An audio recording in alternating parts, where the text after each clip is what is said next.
इंदौर में श्री रंजित हनुमान मंदिर में हनुमान अष्टमी के पर्व पर प्रभात फेरी में मामूली धक्का मुक्की के चलते शुभम रघुवंशी की हत्या को लेकर रविवार को इंदौर के राजवाड़े पर बजरंग दल और विश्व हिंदू परिषद के द्वारा शुभम रघुवंशी को श्रद्धांजलि देने के लिए बड़ी संख्या में समाज जन एकत्रित हुए और प्रशासन से मांग की कि दोषियों के खिलाफ कड़ी से कड़ी उन्हें सजा दी जाना चाहिए।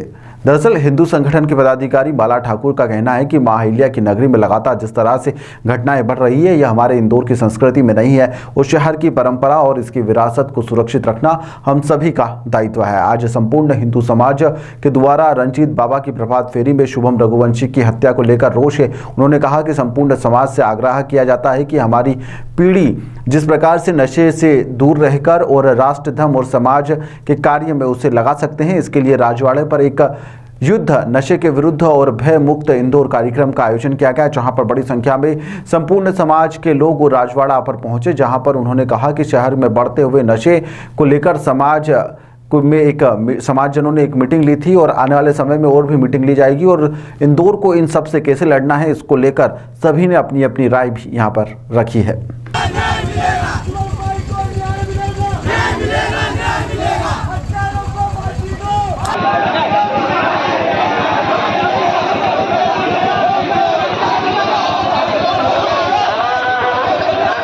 इंदौर में एक युद्ध नशे के विरुद्ध को लेकर लगातार प्रदर्शन है। आज यहाँ पर क्या है, राजवाड़ा पर यहाँ पर हिंदू संगठन से जो तमाम जो कार्यकर्ता है यहाँ पर मौजूद है हमारे साथ, जो है कि तमाम जो कार्यकर्ताओं के साथ आज किस तरह का यहाँ पर प्रदर्शन किया गया था। आज 7 तारीख है और 4 तारीख को हमारे यहाँ रंजीत बाबा की सवारी निकली थी, प्रभात फेरी निकली थी।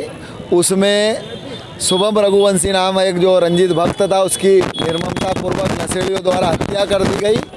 उसको लेके उसको उचित मुआवजा मिले, फास्ट ट्रैक में अपराधियों पर केस चले, उनके मकान ध्वस्त किए जाए और शहर में नाइट कल्चर के नाम से जो ड्रग माफिया को संरक्षण मिल रहा है, वेश्यावृत्ति करने वालों को संरक्षण मिल रहा है, जिसके लेकर संगठन पिछले 1 वर्ष से प्रशासन को सजग कर रहा है, लेकिन प्रशासन के कानों पर जो नहीं रेंग रही है और लगातार 20 हत्याएं 1 वर्ष के अंदर नशेड़ियों द्वारा आम नागरिकों की कर दी गई है। उसी के अंतर्गत उस यात्रा में भी जो यात्रा में नहीं आए थे नशेड़ियों, चाकू लेकर आए थे और उन्होंने एक ही वार में शुभम की हत्या की।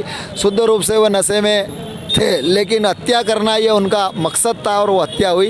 अब भविष्य में ऐसी हत्या नहीं हो, इसलिए जगह जगह जहाँ ड्रग बेचा जा रहा है, गली गली मोहल्ले मोहल्ले, उन पर सख्त कार्रवाई करके तुरंत प्रशासन सजग हो। नहीं तो यह आंदोलन अभी शुरुआत है हमारी, यह उग्र रूप भी धारण कर सकता है अगर समय रहते कार्रवाई नहीं की गई और उचित मुआवजा। संरक्षण पुलिस भी जानती है कि कहाँ नशा बिकता है, राजनेता भी जानते हैं और वो नशा बेचने वाले भी जानते हैं कि संरक्षण क्या है। इसमें सबूत मांगे जाते हैं, इसलिए हम किसी का नाम नहीं लेंगे।